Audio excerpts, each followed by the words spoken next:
महाभारत में श्री कृष्ण की अनेक लीलाओं एवं रोचक किस्सा में से एक है श्री कृष्ण और जरासंध का युद्ध।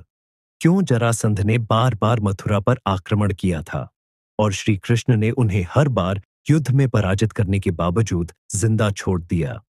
आइए आपको विस्तार से बताते हैं। कंस का वध होने पर उसकी दो पुत्रियां अस्ति और प्राप्ति विधवा हो गईं। यह समाचार सुनकर उनके पिता मगधराज जरासंध अत्यंत क्रोधित हुए। उन्होंने प्रतिज्ञा की कि वे एक भी यदुवंशी को जीवित नहीं रहने देंगे। जरासंध ने 23 अक्षौहिणी सेना संगठित की और मथुरा पर आक्रमण कर दिया। मथुरा में भय का माहौल था, लेकिन भगवान श्री कृष्ण ने सभी को आश्वस्त किया कि कोई चिंता की बात नहीं।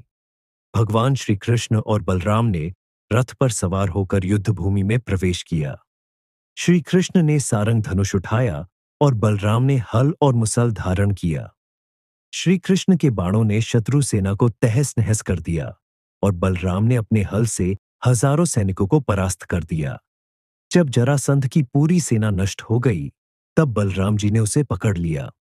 श्री कृष्ण ने इशारा किया कि उसे मारना नहीं है, बल्कि छोड़ देना है, ताकि वह फिर से सेना संगठित करे और बार बार आकर पराजित हो।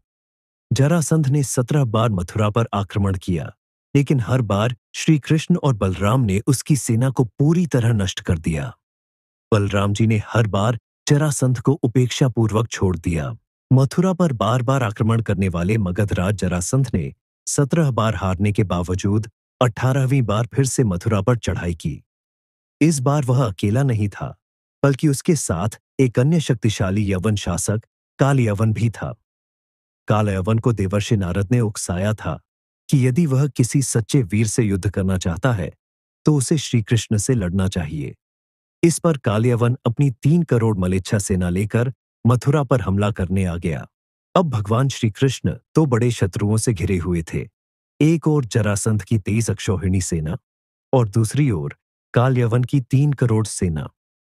भगवान जानते थे कि यदि उन्होंने दोनों से एक साथ युद्ध किया तो मथुरा की जनता खतरे में पड़ जाएगी। इसलिए उन्होंने एक दिव्य योजना बनाई।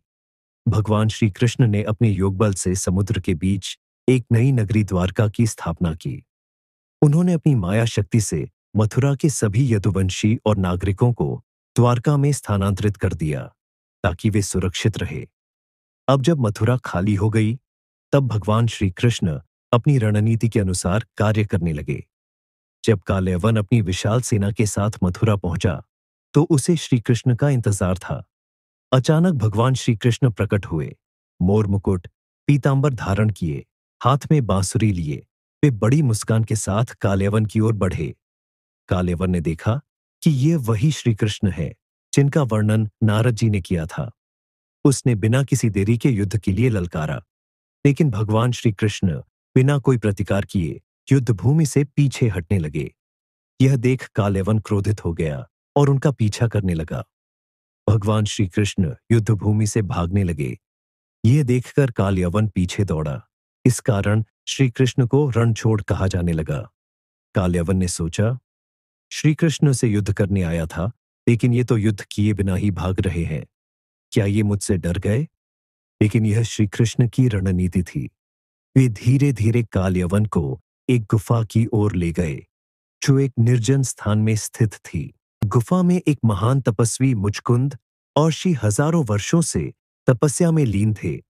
वे इक्ष्वाकु वंश के एक पराक्रमी राजा थे, जिन्होंने देवताओं की सहायता के लिए असुरों से युद्ध किया था।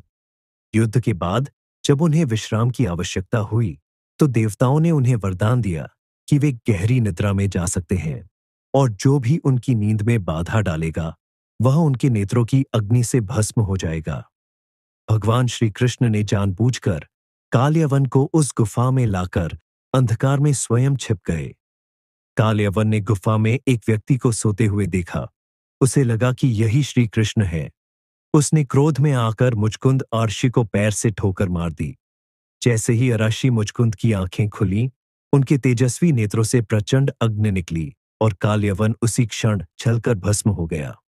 इस प्रकार बिना अस्त्र शस्त्र उठाए ही भगवान श्री कृष्ण ने कालयवन का वध कर दिया। भगवान श्री कृष्ण ने युद्ध किए बिना ही कालयवन को नष्ट कर दिया। लेकिन बाहरी रूप से देखने पर ऐसा लग रहा था कि वे रणभूमि से भाग गए थे। इस कारण उन्हें रणछोड़ कहा जाने लगा। लेकिन वास्तव में यह भागना नहीं, बल्कि नीति और बुद्धिमत्ता से युद्ध जीतने का सबसे बड़ा उदाहरण था। उधर जब जरासंध ने देखा कि श्री कृष्ण मथुरा से चले गए हैं, तो उसने सोचा कि उन्होंने भयवश मथुरा छोड़ दी है। लेकिन जब वह नगर में प्रवेश करने लगा, तो पाया कि मथुरा पूरी तरह निर्जन हो चुकी थी। यदुवंशी और श्री कृष्ण पहले ही द्वारका जा चुके थे। क्रोधित होकर जरासंध ने मथुरा को जलाने का प्रयास किया, लेकिन वहां कुछ भी शेष नहीं था। हताश होकर वह मगध लौट गया। इस प्रकार भगवान श्री कृष्ण ने बिना किसी व्यर्थ रक्तपात के एक साथ दो शक्तिशाली शत्रुओं, काल्यावन और जरासंध का पराजय सुनिश्चित किया। उन्होंने द्वारका की स्थापना कर अपने भक्तों को सुरक्षित किया और यह सिद्ध किया कि युद्ध केवल बल से नहीं, बल्कि बुद्धि और नीति से भी जीता जा सकता है।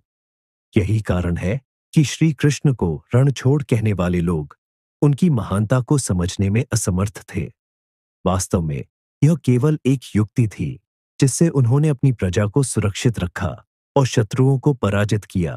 द्वारका बसाने के बाद श्री कृष्ण ने पांडवों की सहायता से भीमसेन को जरासंध का वध करने भेजा। भीमसेन ने जरासंध को द्विखंडित कर मार दिया और मगध पर पांडवों का नियंत्रण स्थापित हो गया। आपको कहानी कैसी लगी मुझे कमेंट बॉक्स में बताइए। यदि अच्छी लगी हो तो कमेंट बॉक्स में जय श्री कृष्ण लिखिए और चैनल को सब्सक्राइब कर दीजिए।